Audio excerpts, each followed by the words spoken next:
Pwede na ako. Ha? Yabog na ako siya. Sa wakas, pwede na kau gayon.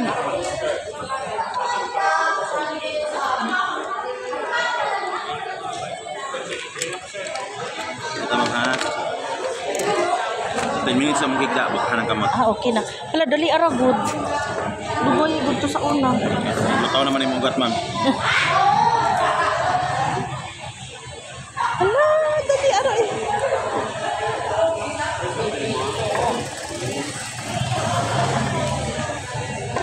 OMG. It took me like 30 minutes sa first and second. This is my third time. And it took me like less than 10 minutes. Tapos makaagad. I think, hindi nga umabot ng 5 minutes eh. Dati talaga struggling kasi itong kaliwa, kinuhanan siya. Tapos nung nakaano na yung karayong, parang isang dangkal lang yung tinakbuhan ng dugo. Ayaw nang umano sa hose. Kaya tinanggal siya, nilipat dito sa kabila. Eh, walang makitang ugat. Nilipat na naman sa kabila. Tsaka pa siya, kaso nga lang, ang tagal-tagal. So, ayan, buti ngayon, walang 5 minutes, tapos na kaagad. At saka lesson learned from the second donation, hindi na ako babangon. Noon dati kasi, dun sa una, ang tagal-tagal kong humiga after drawing the blood.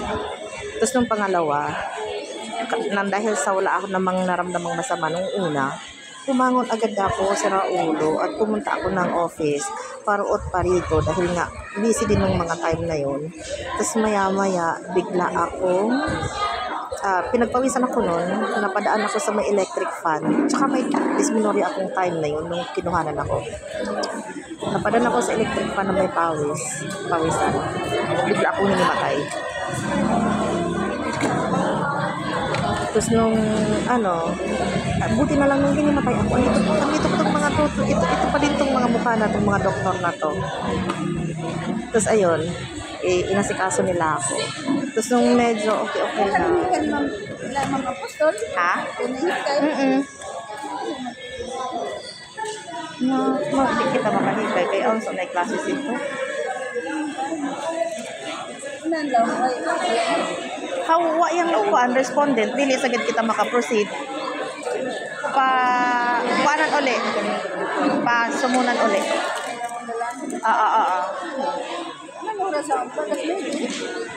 Alas 9 or alas 10? Kapit na alas 11? Kuan na lang, padahan uli. Oo, magapadada lang ako uli ng notice of hearing. Saan na ba tayo banda? So, yun nga, hinimatay ako. So, medyo okay na. Nagpaalam ako sa nurse kung pwede na akong bumangon. Sabi ko, sige, okay na. Bumangon na ako at umupo sa lamesa ko. Tapos nung umupo na ako sa lamesa ko, medyo sumama uli yung pakiramdam ko. Nag-CR ako kasi nga ang sakit ng puso ko nung time na yun. Nung nag-CR ako, pagbalik ko sa upuan ko, parang tumama ulit yung hangin dito galing sa bintana dito sa may sa may bato. Tapos nung naanuhan ako, hinimatay ako ulit. Sobrang nagsusuka ako. Tapos hanggang sa lunchtime yun hindi ako nakakain ng maayos. Parang ilang subo lang. Sumuka ako, tapos namumuta ako lahat. At akala ko, katapusan ko na kasi ang sama nung pakiramdam ko. Tapos ayun, pinahiga nila ulit ako hanggang alas 4 ng hapon. Tapos yun, okay na. So lesson learned, baka nga dahil sa may dysmenorrhea ako ng time na yun, or baka bumangon ako agad-agad. Tsaka hindi ako mapakali nun parito kasi nga ang dami kong inasikaso, ang dami kong ginagawa. So baka yun yung dahilan. Kaya ngayon ayokong bumangon agad-agad, baka lang kayo dyan. So, sino pa dyan hindi nakapagpakuha? Itong dugo ko, mamahalin to, hindi to type O. So, ayan, mamahalin yung dugo ko, hindi to, agad-agad nahahanap. Parang dalawa lang yata kami ni Papa, ibang dugo sa pamilya. The rest type O sila. So, ayan. Bye!